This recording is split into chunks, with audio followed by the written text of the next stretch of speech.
कहते हैं खाने का स्वाद तब आता है जब आदमी भूखा हो, लेकिन क्या भूख का होना एक समस्या हो सकती है? आज मैं आपको भारत की भूख की समस्या के बारे में बताने जा रहा हूँ। मुझे कहते हुए शर्म आ रही है और आपको सुनते हुए आनी चाहिए कि भारत की जो रैंकिंग है वो 127 देशों में 105वीं है। यानी एक ऐसा देश जो अपने लोगों का पेट नहीं भर पा रहा है। और ये रैंकिंग होती है ग्लोबल हंगर इंडेक्स यानी जीएचआई की।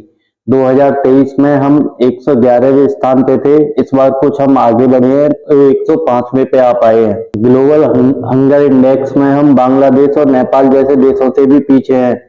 इस बार खुशी की बात बस इतनी है कि हम पाकिस्तान से आगे आ गए हैं। इस वीडियो में मैं आपको कुछ ऐसे तथ्य बताऊंगा कि जिन्हें सुनने के बाद शायद आप अपना खाना वेस्ट करने से पहले 100 बार सोचोगे। तो मैं आपको बता दूं कि भारत में लगभग 1/6% आबादी जो है वो कुपोषित है। भारत में 4 में से 1 बच्चा कुपोषित है।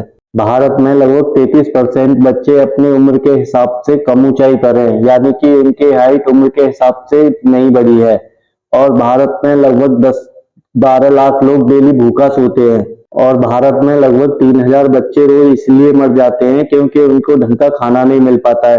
जो उच्च क्वालिटी का खाना होता है जिसमें पोषक तत्व होते हैं वो उन्हें नहीं मिलता है और इसी के कारण वो मारे जाते हैं। तो खुद सोच के देखिए 3000 बच्चे डेली बुरा खाना खाने की वजह से मर रहे हैं तो कितनी बुरी हालत होगी हमारी। और भारत में लगभग 31% बच्चे ऐसे हैं जिनका वजन उनकी उम्र और लंबाई के हिसाब से नहीं है। और विश्व स्तर पर बात करूं तो लगभग 24% बच्चे भारत में मरते हैं। यानी कि अगर पूरे विश्व में डेली अगर 100 बच्चे मर रहे हैं तो इंडिया में उनमें से 24 बच्चे खराब खाने की वजह से मारे जाते हैं। और भारत में 58% बच्चे जो 2 साल से कम है उनका विकास ठीक से नहीं हो पा रहा है। और विश्व स्तर पर बात करें तो लगभग 30% नवजात शिशु इंडिया में ही मरते हैं। यानी कि अगर 100 नवजात शिशु पूरे विश्व में मर रहे हैं तो उनमें से 30 तो इंडिया में ही मारे जाते हैं। इंडिया में जो शहरी श्रमिक है यानी जो शहरों में लोग मजदूरी करते हैं उनमें से लोग अपनी आय का 30% हिस्सा खाने पे खर्च कर देते हैं। यानी अगर वो 100 रुपए कमाते हैं तो 30 रुपए उनके खाने पे खर्च हो जाते हैं। अगर महिलाओं में वजन के अनुपात की बात करें तो उसमें बिहार सबसे निचले स्तर पर है, जहाँ पे उनके जो वजन होना चाहिए हाइट के उम्र के हिसाब से वो काफी कम है। उसके बाद झारखंड आता है।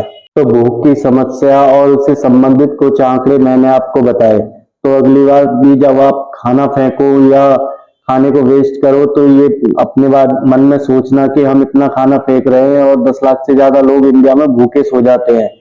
गवर्नमेंट तो अपने स्तर पर कुछ ना कुछ कर ही रही है। अगर हम भी अपने स्तर पर थोड़ा भी ध्यान दें और खाने को वेस्ट ना करें तो हम भी कुछ ना कुछ अपने जीवन में सुधार सकते हैं या उन लोगों के लिए कुछ सुधार सकते हैं जिनको प्रॉपर खाना नहीं मिल पा रहा है।